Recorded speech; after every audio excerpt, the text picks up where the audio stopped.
मैं सबसे आगे जमीन पे बैठा करता था और मुझे जमीन पे बैठ के बहुत आनंद आता था। ये जमीन हमारी धरती माता है, इसलिए अगर थोड़ी देर के लिए हम तो धूल में भी बैठ जाते हैं, अगर थोड़ी देर बैठना पड़े तो बैठ जाना, ऐसा हमारा निवेदन है।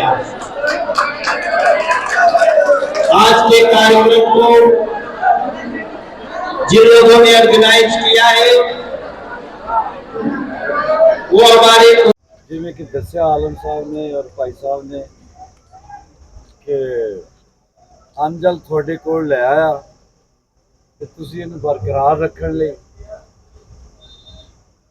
दिल्ली तो पंजाब शिफ्ट करने लिए मेहरबानी फरमाओ। पहली तरीक नूं तुहानूं पता बीजेपी वालों मैं है मोदी साहब दी नीतियां बीजेपी दी नीतियां सारियां नहीं भी पसंद, कोई कमी पेशी भी है तो तदे उन्होंने भेजा कि असी पंजाब नूं जिस हालत च वेखदे हैं या बाकी पार्टियां दी परफॉर्मेंस जिवें वेखी है, उस तो बाद उन्होंने फैसला लिया कि अच्छी तरह उत्थे लोगों नूं बेनती करो, अगर सपोर्ट मिलती है तो पंजाब नूं लॉ एंड ऑर्डर नूं लैके और जिन्ने भी मुद्दे है वो बड़े ईजीली हल कर सकते हैं। जिवें थोड़े सामने 5-7 साल पहले 10 साल पहले यूपी की हालत सी, हरियाणे की की हालत सी, हुण वेख लो कि वही यूपी है, वही हरियाणा, वही मध्य प्रदेश, वही गुजरात है। इस तरह ही वो चाहते हैं। मोदी साहब परसों चौथ तुहानूं पता उत्थे आए सन लुधियाने, अज भी शायद आ रहा है हुशियारपुर, उन्होंने यही गारंटी दी है। मेरे वालों बेनती है कि संगीत नूं मद्देनज़र रखते हुए, पार्टी नूं मद्देनज़र रखते हुए मैनू वोट सपोर्ट की जरूरत है। पहली तरीक नूं सुबह तो ये उत्सव शुरू हो जाना चोणां वाला, तो मैं इन्होंने बड़ी सवेरे सवेरे मैंने कल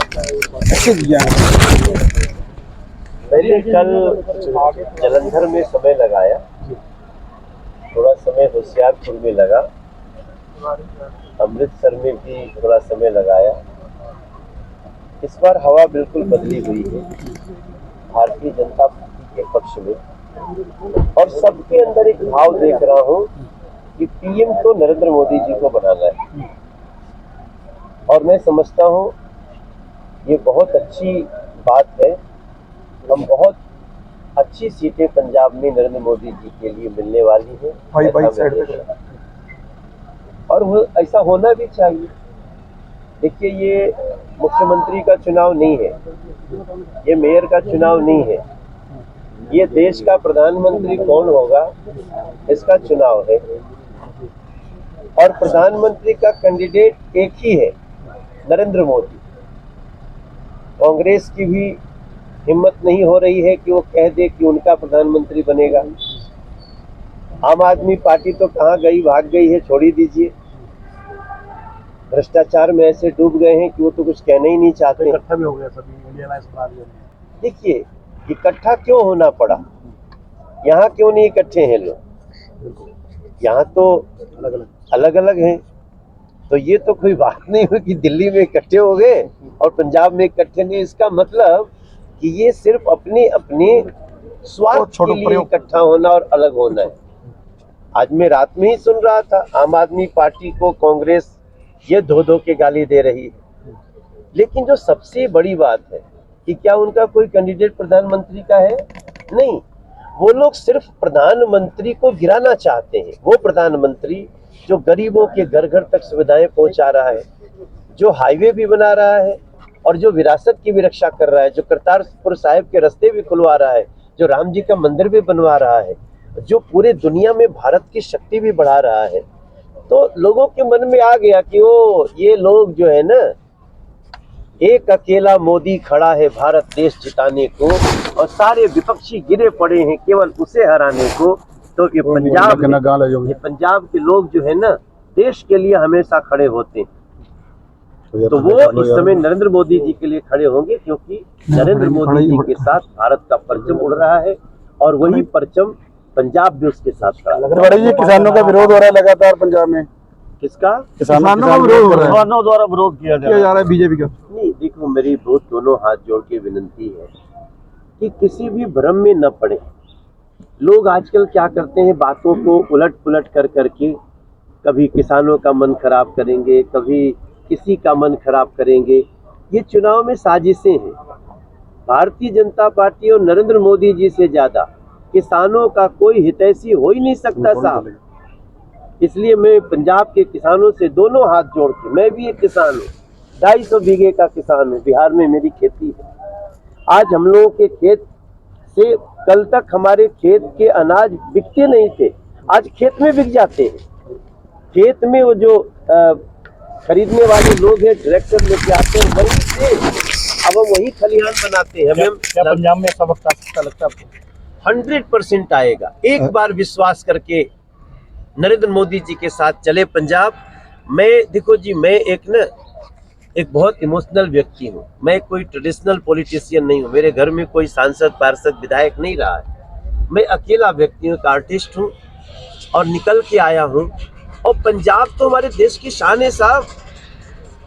तिवारी जी, एक बात तो एक विश्वास दिलाता हूँ कि आप मोदी जी के साथ खड़े होइए और उसके बाद देखिएगा कि मोदी जी पंजाब के लिए क्या क्या कर देते हैं।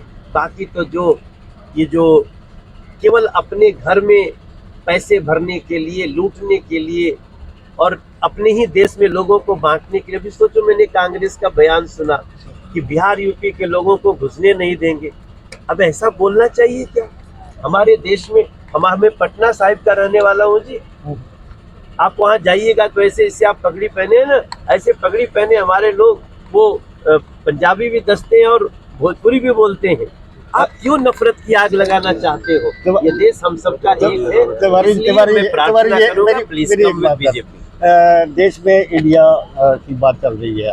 अगर हम बात करें आप और कांग्रेस की, तो दो जगह पे तो चुनाव अलग से लग रहे हैं और बात इंडिया कर रहे हैं। तो उसमें ये राहुल गांधी बोल रहे हैं कि मैं आपको वोट डाल रहा हूँ, केजरीवाल कांग्रेस को वोट डाल रहे हैं। तो कैसी राजनीति बनाई जाए? देखिए, सच्चाई ये है कि कांग्रेस आम आदमी पार्टी को खत्म करने में लगी है और आम आदमी पार्टी कांग्रेस को खत्म करने में। मैं तो चुनाव लड़ांगा, मेरे खिलाफ कांग्रेस के प्रत्याशी थे, लेकिन वो कौन थे? देश के टुकड़े टुकड़े करने का कसम लेते हैं, उसको कांग्रेस बना रही है प्रत्याशी। आप बताओ, हमें हर घर से आतंकवादी निकालने वाले व्यक्ति के भाव को समर्थन देना चाहिए।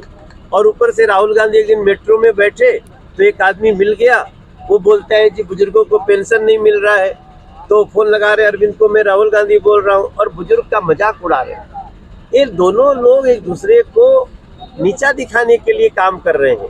इनका उद्देश्य कभी भी जनता का हित नहीं है। पंजाब की जनता का हित, देश की जनता का हित नरेंद्र मोदी जी के साथ है हमारे पास। तो 400 के बाद क्या पीएम की बात जी, मैं तो देखिए, मैं कल झारखंड में था, उसके पहले बनारस में था, उसके पहले बिहार में था, आज मैं पंजाब में हूँ, कल से पंजाब में हूँ। आपको बताऊं कि इस 6वें अंतिम चरण के पहले लगभग 360 सीट हो चुकी है। इस अंतिम चरण में हम 400 पार होंगे, इसमें कोई दो राय नहीं। यहाँ जितने पंजाबी हमसे कुछ पूछना चाहते, हमने अपने पुरखों का वो वक्त देखा, मेरे दादा का वो समय देखा, अंग्रेजी में जिसे अनडिवाइडेड पंजाब कहते हैं। जब देश का बंटवारा हुआ, कई लोगों के घर उजड़े, खेत खलिहान छोड़कर हम अपनों के मध्य में आने के लिए संघर्ष करते रहे। परिवार छूटा, कई लोगों का सपना टूटा, कई लोगों की परिवार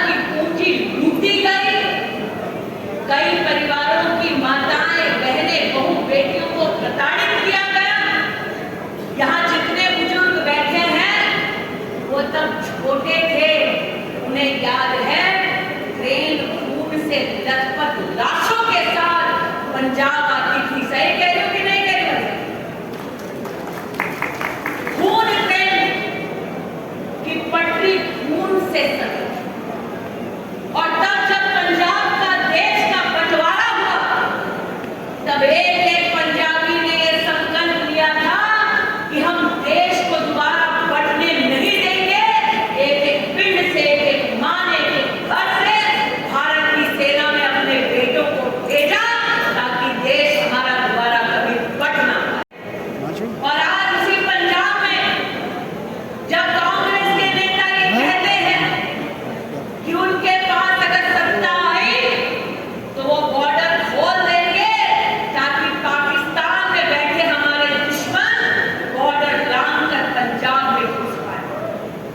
आज मैं हर उस परिवार से कहती हूं जिसके पुरखों ने बंटवारे का दुख झेला है, जब तक मोदी जिंदा है तब तक पाकिस्तान का एक भी दुश्मन मुल्क का इंसान बॉर्डर क्रॉस कर हिंदुस्तान में घुस नहीं पाएगा। ये मोदी की गारंटी। जब मैं कांग्रेस के नेताओं का वक्तव्य सुनती हूं तो इस बात का मुझे आक्रोश होता है कि वो पंजाब है जिसमें माताओं बहनों ने अपने सुहाग को उजड़ते देखा। पार्टी धमकाती रही देश में कि अगर राम मंदिर बनेगा तो खून की नदियां बहेंगी। कांग्रेस पार्टी धमकाती रही देश को, धारा 370 हटेगी तो खून की नदियां बहेंगी। अरे मच्छर तक नहीं मरा। सही कह रही हूं? मोदी ना होता तो ये मुमकिन होता नहीं ना। अब कितने राम भक्त हैं आप? राम भक्त कितने हैं? मंदिर के लिए तो मुझे राम भक्त कितने हैं? अब ये बताओ, राम जी से पहले लंका कौन पहुंचा? कटिया तो फिर हैं जी? कौन पहुंचा था? और हनुमान जी ने क्या किया था? लंका बनी किससे थी? सोने की बनी थी ना, रावण ने बनाई थी। अब ये बताओ, कांग्रेस पार्टी ने जितना देश को लूटा, मतलब हंसराज जी, गांधी परिवार के बेटे बेटियों ने कभी काम नहीं किया, लेकिन हेलीकॉप्टर प्लेन में बड़ी बड़ी गाड़ियों में घूमते हैं। देश की तिजोरी को लूटा और अपने लिए सोने की लंका बना दी। इसलिए आज रामला में आग लगाओ और पोलिंग बूथ पर जाकर कमल का बटन दबाओ। इनसे कहती हूं, लोकतंत्र के हवाले बन जाओ। और लोकतंत्र का हनुमान बनने को क्यों कह रही हूं? क्योंकि ये चुनाव है लोकतंत्र के मंदिर का। और मंदिर में जब जाते हैं तो क्या झाड़ू चढ़ाते हैं? मंदिर में जब जाते हैं तो क्या हाथ चढ़ाते हैं? मंदिर में क्या चढ़ाते हैं? पूजा में फूल चढ़ाते हैं। तो मंदिर में तो झाड़ू चढ़ता नहीं, मंदिर में हाथ चढ़ता नहीं। मंदिर में चढ़ता है तो सिर्फ फूल चढ़ता है। तो लोकतंत्र के हनुमान बन जाओ, मंदिर में कमल का फूल ले जाओ, कांग्रेस की लंका में आग लगाओ, कमल का बटन दबाओ और राष्ट्र भक्तों की सरकार बनाओ। आज ये निवेदन आपके चरणों में रखते हुए, बड़ों को प्रणाम करते हुए, मेरा कहना कि भाई वीर दोनों हाथ ऊपर उठ के उठा के कोई भी रस्म बाजी ना रह जा हाजिर होनी है। मेरे बाजा वाले माही दा ते सोने संत सिपाही दा है पंथ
गुरु की